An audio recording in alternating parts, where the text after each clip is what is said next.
para nabiku, dan aku Tuhanmu pun bersaksi bersama dengan kalian.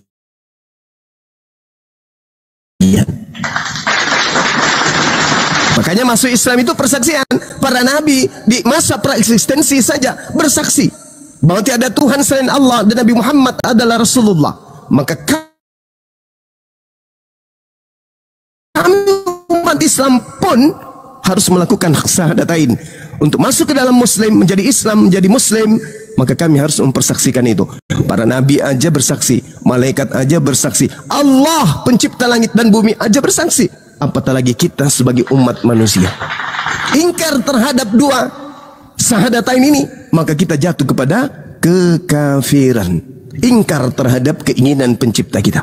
Jadi sekali lagi nih buat teman-teman Muslim yang ada di bawah, santer kita dengarkan misionaris mengatakan Yesus penebus dosa, Nabi Muhammad sallallahu alaihi wasallam adalah penghapus dosa. Tapi jangan disalahartikan ya, saya curiga nanti lewat lagi Bampol, lewat lagi nanti panitia surga, kena lagi saya. Maksudnya Nabi Muhammad mensucikan itu artinya apa?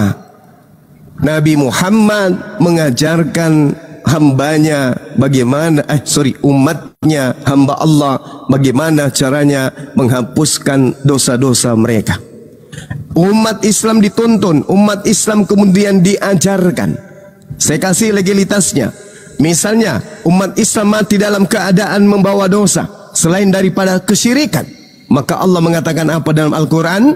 Yauma yajma'ukum liyaumil jam'i dzalika yaumut taghabun wa may yu'min billah wa ya'mal salihan yukaffir anhu sayyi'ati wa yudkhilhu jannatin tajri min tahtihal anhar khalidina fiha abada zalikal fawzul azim. Al-Quran surah At-Taghabun ayat 9. Umatnya Nabi Muhammad meninggal dunia, tetapi ketika dia hidup, dia beriman kepada Allah. Mereka berupaya untuk beramal saleh. Mati mereka membawa dosa. Allah katakan apa? Barang siapa beriman kepadaku dan mengerjakan kebajikan amalan-amalan, niscaya aku akan menghapuskan dosa-dosanya dan memasukkannya ke dalam surga. Mereka kekal di dalamnya. Itulah kemenangan yang agung. Ini bukti. Ini bukti bahwa mengikut Nabi Muhammad sallallahu alaihi wasallam berarti mengajarkan kita beriman kepada Allah, mengajarkan kita beramal saleh. Ketika kita masuk di yaumul hisab, Allah kemudian menghapuskan dosa-dosa kita. Berarti kita suci, karena yang masuk ke jannah hanya orang yang suci. Berarti benar baginda Rasulullah Muhammad sallallahu alaihi wasallam bukan penebus dosa, melainkan beliau adalah penghapus dosa. Subhanallah, subhanallah, subhanallah. Mohon maaf Bampol di bawah, saya lagi diskusi dengan saudara saya yang beda akidah. Demikian. Atas Bang Suma. Bang Suma, izin Bang Suma. Nah, saya pengen tahu Bang Suma, perbedaan antara dua nabi ini, Nabi Muhammad dengan Nabi Musa, Bang Suma. Nabi Musa waktu dia mendapat perintah 10 hukum, 10 hukum halal waktu di bukit Gunung Sinai kalau nggak salah ya. Nah, dia langsung berhadapan dengan Allah, tapi perbedaannya dengan api, lidah api. Karena Allah sendiri kan kita kan nggak bisa melihat langsung kan Bang Suma. Kalau kita bisa melihat itu kan mati kita. Betul.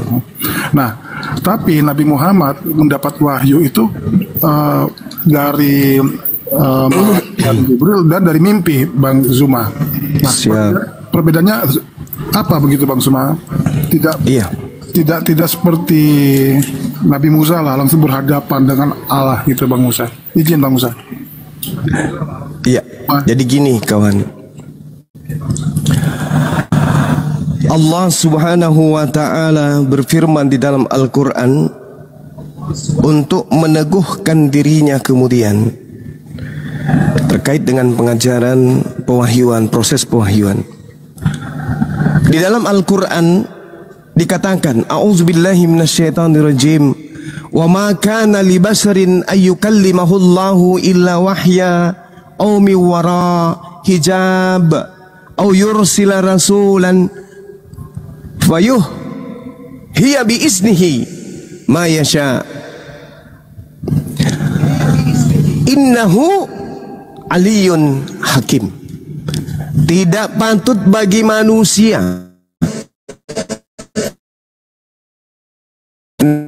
Nabi dia, Rasul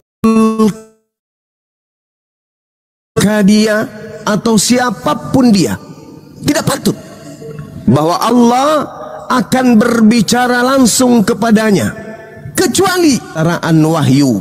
Satu, dari belakang tabir. Dua, atau dengan cara mengutus malaikat lalu diwahyukan kepadanya dengan izin Allah apa yang Allah kehendaki. Bagaimana dengan Nabi Musa alaihi salam? Banyak orang beranggapan bahwa Allah bertemu langsung kepada Nabi Musa. Al-Quran menguraikannya kemudian. Wa ma kana li basarin ayyukallimahullah illa wahya aw min wara hijaba aw yursila rasulan. Ada tiga hal. Salah satu atau ketiga-tiganya ini yang ditempuh oleh para nabi, termasuk Nabi Musa. Makanya ketika Nabi Musa kemudian ingin melihat Allah, apa kemudian yang Allah katakan kepada Nabi Musa? Lantarani. Ketika Nabi Musa berkata kepada Allah, beliau kemudian mengajarkan ajaran ini kepada baginda Rasulullah Muhammad SAW. Nabi Musa minta kepada Allah, Rabbi arini ansur ilaik. Wahai Tuhanku, aku beriman kalau kamu itu ada. Aku percaya bahwa hakikatmu absolut, tunggal, tak berbagi. Aku percaya itu. Aku yakin dengan sepenuh hati bahwa engkau adalah ada.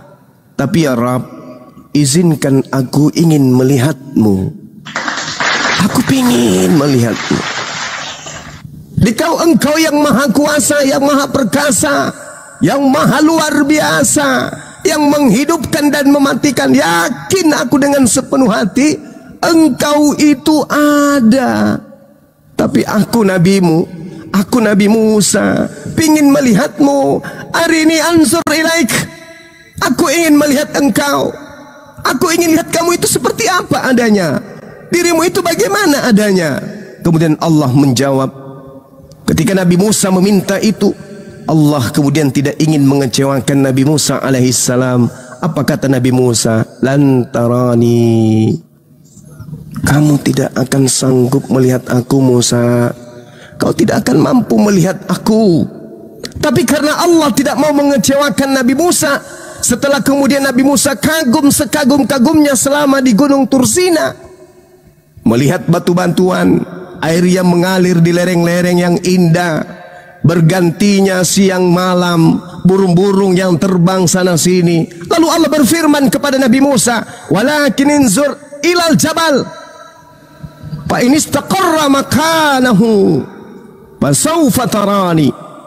Coba kamu lihat gunung dan batu-batu itu yang ada di sekitarmu, wahai Nabiku Musa. Jikalau mereka kemudian mampu menampung kedatanganku, kata Allah, maka kau akan bisa melihatku. Apa yang terjadi kemudian, saudara? Allah lanjutkan kemudian perkataannya, falamma tajalla rabbuhu lil jabal. Waktu Allah baru niat mau datang, kemudian belum datang padahal baru niat, baru mengatakan kepada Nabi Musa, jika batu-batu itu yang ada di sekitarmu, hai Musa, mampu menampung kedatanganku, maka kamu pun akan bisa melihatku. Baru niat Allah, falamma tajalla rabbuhu lil jabal. Waktu Allah baru niat datang, ja'alahu dakka. Maka apa yang terjadi? Semua gunung batu itu hancur lebur, tak mampu menampung kedatangan Allah. Subhanallah. Wa harrama Musa syai'a. Lalu pingsan kemudian tiba-tiba Musa. Dan saat Nabi Musa tersadar, langsung mengucapkan kalimat, amantu billah, amantu billah, amantu billah. Saya beriman kepadamu ya Rabb, ya Allah. Berarti ini sebuah fakta lapangan. Nabi-nabi aja tidak sanggup melihat Allah, apalagi kita. Konon ada Tuhannya turun, bukan cuma dilihat, bukan cuma dilihat, ditombak sampai mati. Sehingga kemudian umat Islam ketika mereka sholat, ucapan mereka adalah Allahu Akbar. Allah yang maha besar.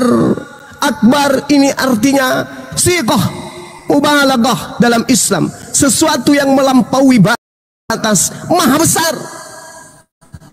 Maha besar.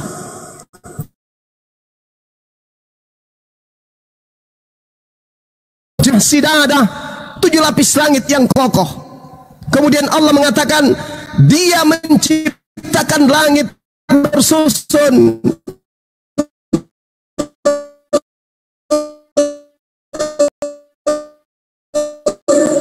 Ada langit 7, langit ke 6, 5, 4, 3, 2, 1 baru sampai kemudian ke bumi ini. Makanya baginda Rasulullah Muhammad sallallahu alaihi wasallam memberikan perumpamaan bumi yang kalian tinggali ini, kata Rasulullah, dibandingkan dengan langit pertama di atas kepala kita ini, ibaratnya seperti cincin yang dibuang di padang pasir.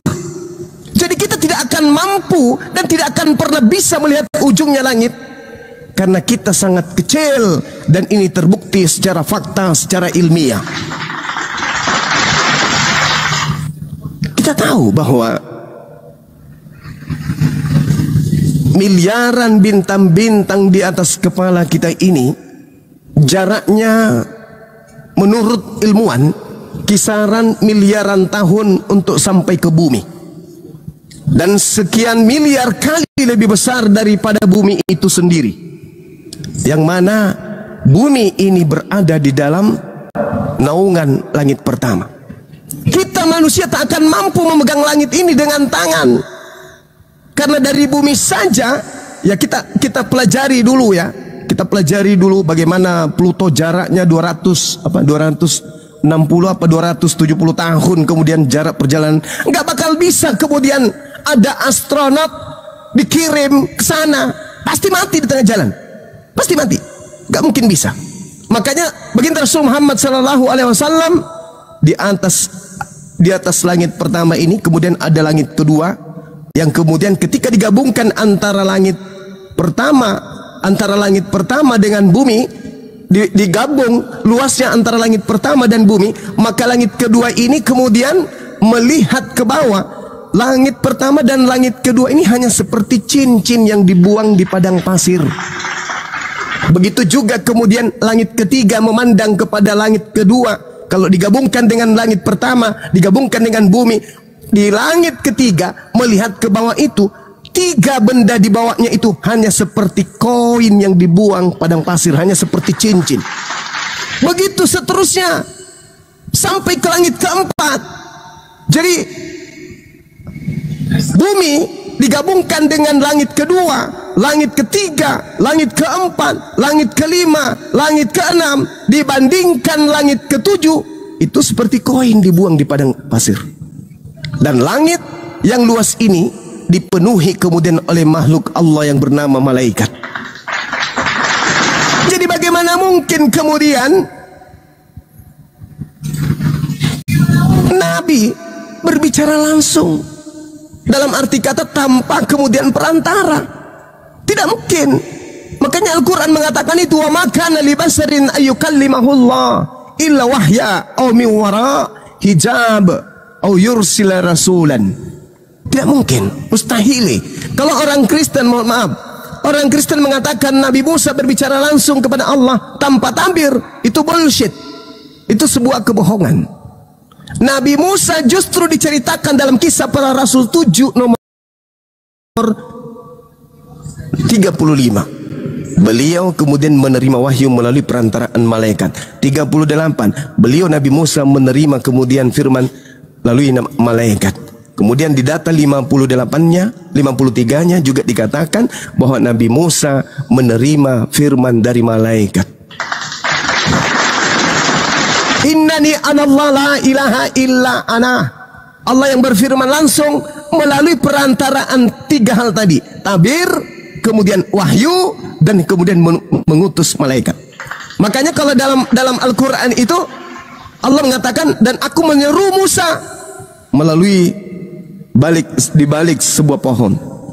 Bukan berarti Tuhannya ada ngumpet di balik pohon, enggak. Tetapi Allah berfirman kemudian melalui perantaraan hal tersebut.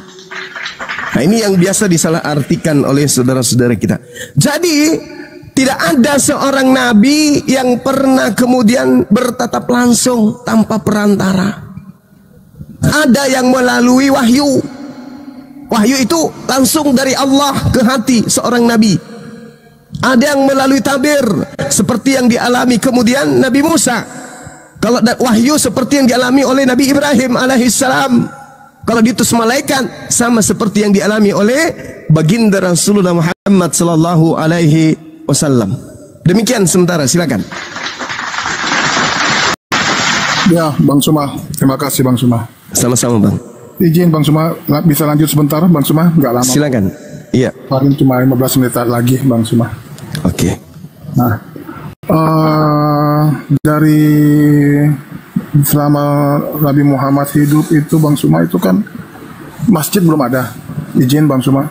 Iya. Terus Al-Quran juga belum ada. Ya kan, Iya. Bang Suma, izin ya.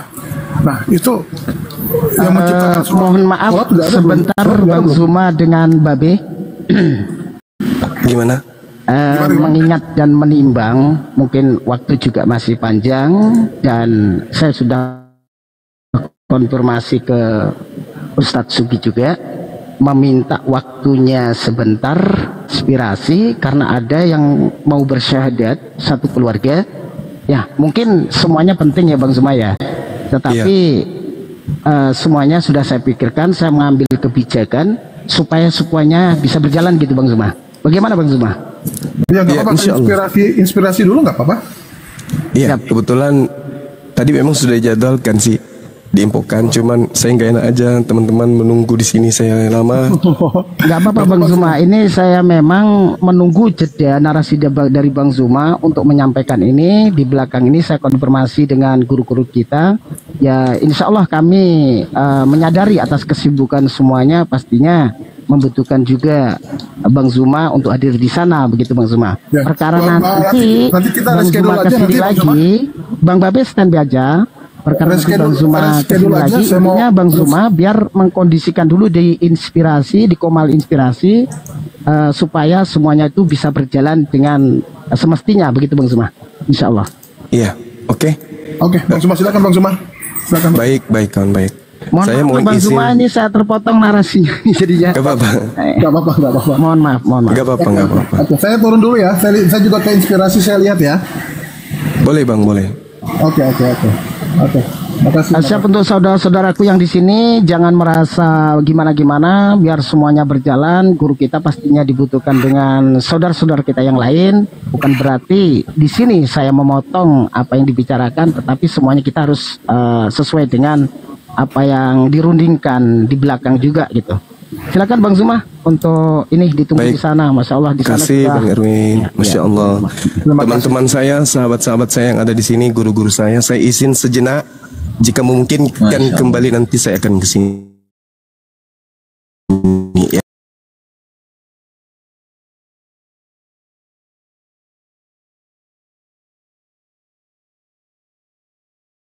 Ya, teman-teman ya. Bunda, sehat selalu Bu. Jaga kesehatan Bunda.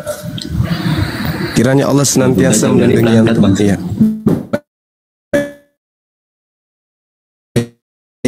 Baik, saya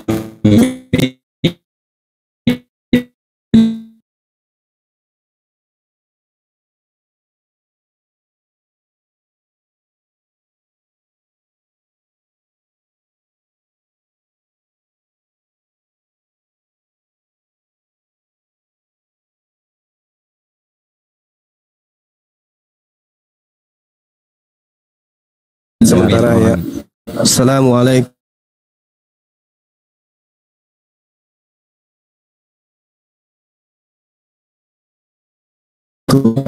Waalaikumsalam warahmatullahi wabarakatuh.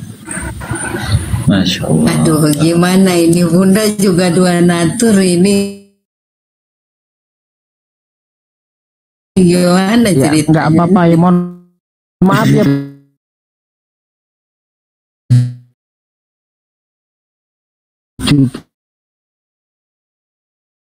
Ya, bisa berbesar hati, jangan kita mempertahankan ego kita.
di deskripsi itu ada nomor WA Bang Zuma yang memang khusus bisa disebarkan.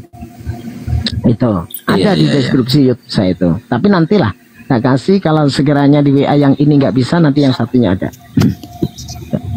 Siap.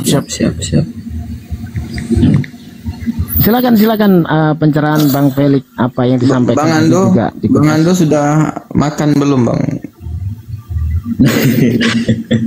Sudah makan, Bang Erwin masih monitor di ini, di Inspirasi masih saya udah naik di atas Bang Zuma. Sudah. Tadi saya sempat naik ke sana, saya permisi naik. Ya, sebenarnya beliau naik di sana pakai akun yang satunya. Beliau yang akun yang tadi masih ada di bawah. Oh, ya, begitu. Siap. Masih ada di bawah. HP-nya banyak loh. Iya. Masya Allah.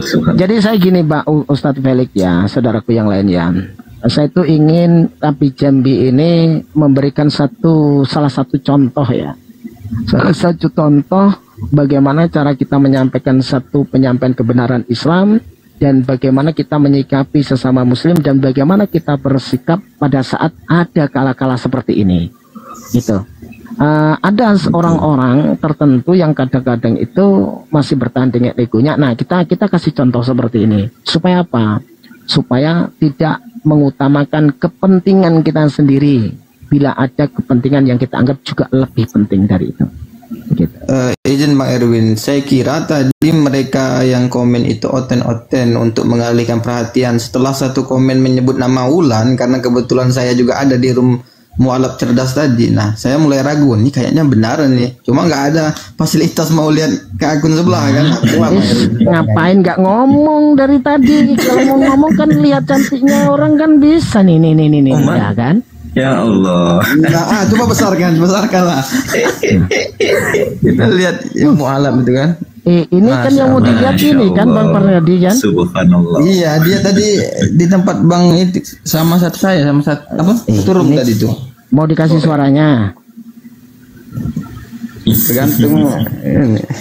Sebentar tak kasih colokannya. Ya, kasih suaranya aja. Biar yang di bawah ini nggak tahu komen siapa, dia menyimak di sini.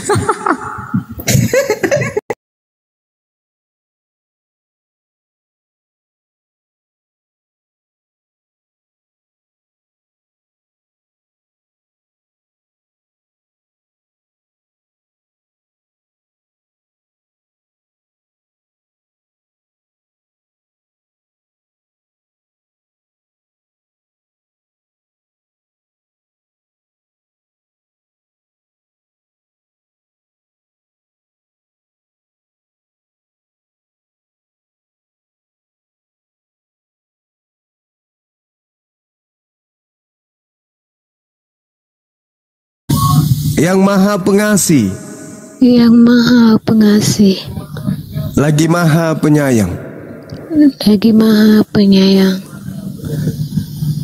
Asyhadu Allah ilaha illallah wa asyhadu anna Muhammadan Rasulullah. Aku bersaksi bahwa tidak ada Tuhan selain Allah. Dan aku bersaksi bahwa Nabi Muhammad adalah Rasul utusan Allah. Sah. Allahu Akbar. Masya Allah. Allahu Akbar. Masya Allah. Tadi dengar informasinya yang mau syahadat ini satu kecamatan. Benarkah? Tidur anaknya tidur. Oh, tidur. Masya Allah. tahun, perempuan, tapi sudah tidur. Oh, udah tidur, Masya Allah. Iya, nggak apa-apa. Yang penting ibunya sudah syahadat duluan, nanti anaknya nyusul, nggak apa-apa.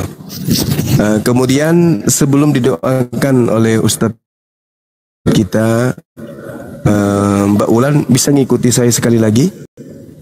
Insya Allah. Baik. Dan aku bersaksi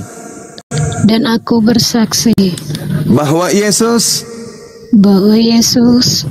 hanyalah makhluk ciptaan Allah.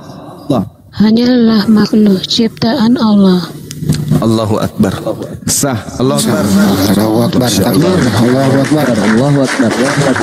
Ya, saya serahkan kepada Ustadz kita yang kita hormati, Ustadz Muhammad Hanafi, untuk mendoakan beliau. Silakan. Siap. Izin semuanya, Guru Ndazuma dan juga teman-teman semuanya, para guru-guru di bawah. Assalamualaikum warahmatullahi wabarakatuh. Bismillahirrahmanirrahim. Alhamdulillahirabbil alamin, hamdan syakirin, hamdan na'imin, hamdan yafi ni'ama wa yukafi mazidah.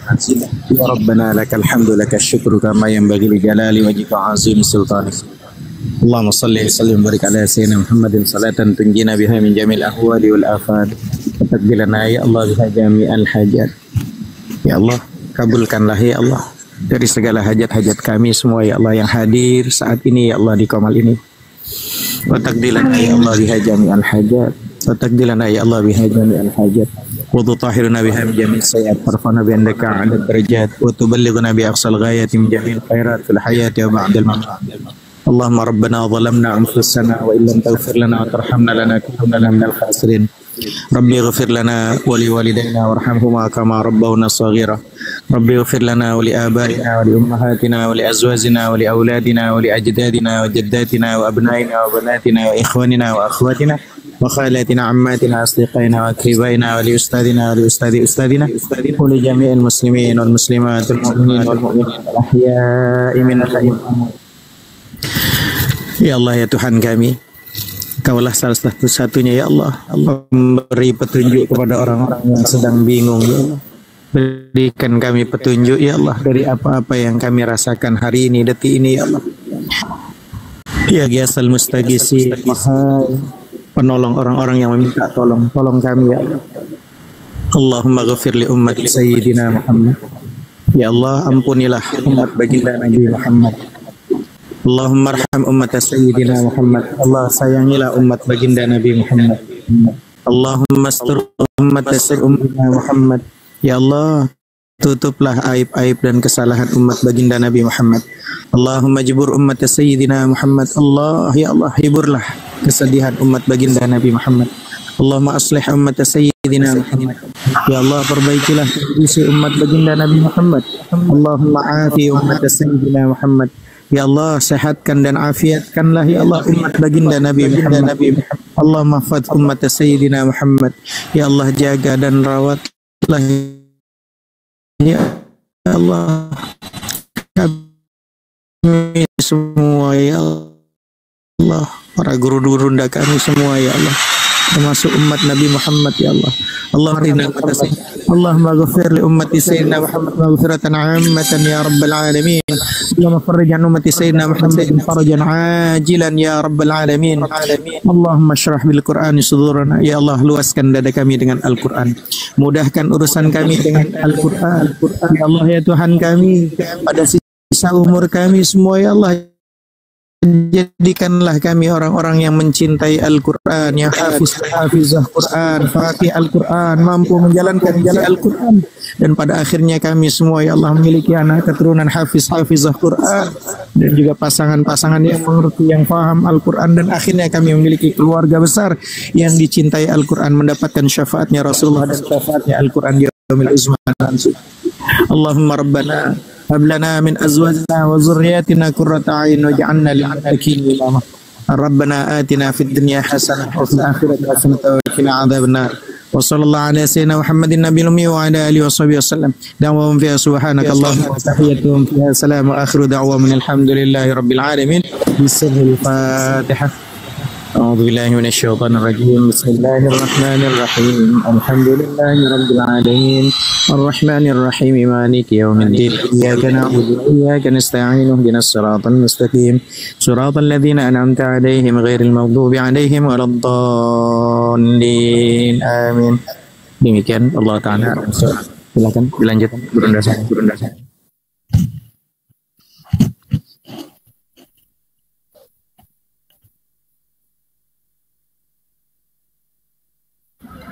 Iya, alhamdulillah. Alhamdulillahirabbil alamin. Masyaallah, subhanallah. Ya mungkin boleh tidak apa-apa ada pengulangan mungkin. Saya mau tahu latar belakang gitu sampai mau meninggalkan keyakinan sebelumnya menuju Islam. Aku. Iya. Begini ceritanya itu, Pak. Iya. Sebelumnya memang aku dari lahir Kristen dari kecil. Aku memang dari kecil aku itu udah ada niat pengen masuk Islam karena kondisi keluarga sebenarnya. Begini, dulu bapak aku dan mama aku itu terpisah, cerai. Dan kami tinggal sama bapak. Nah, ketika ibuku dan ayahku cerai, mereka bapak nikah lagi, kami tinggal sama ibu tiri. Namanya tinggal sama ibu tiri, Pak, banyak perjalanan yang sangat pahit ya. Iya. Nah, sehingga di saat itu sering aku melakukan yang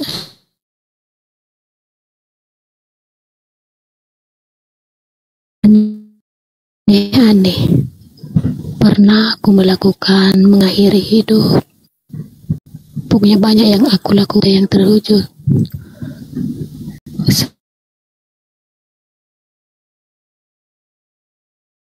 Setiap saat itu dulu kami, setiap perilaku ibu tiri kami itu dulu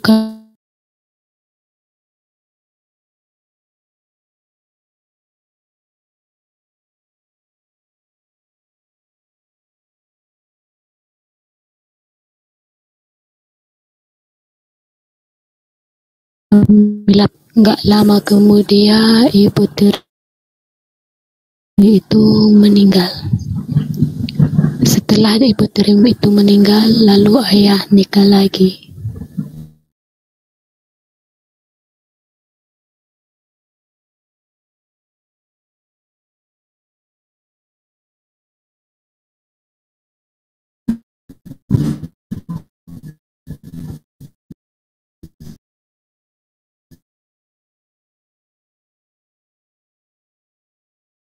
Perjalanan pahit kami masih berlanjut.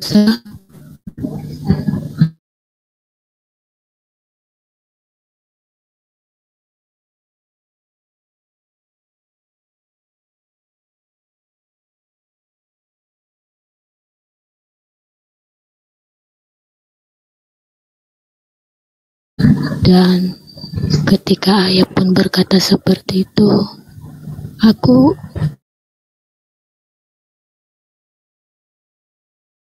kami hanya mendengarkan aja. Lalu itu disiarang itu, jadi perasaanku kayak nyaman dengar.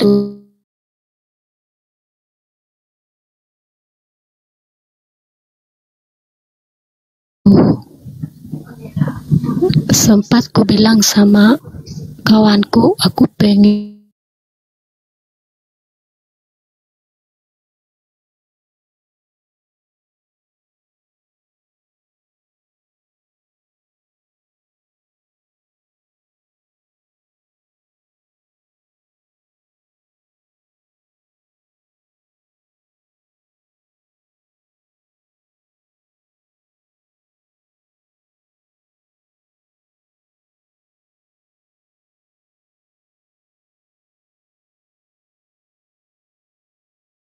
ribut dan ribut. Sehingga ayah anakku itu dulu berkata sama aku, dari anak pertama, anak kedua, dia berkata, aku ingin kau meninggal kau di saat melahirkan. Itu aku enggak, udah aku. Astagfirullahaladzim. Jadi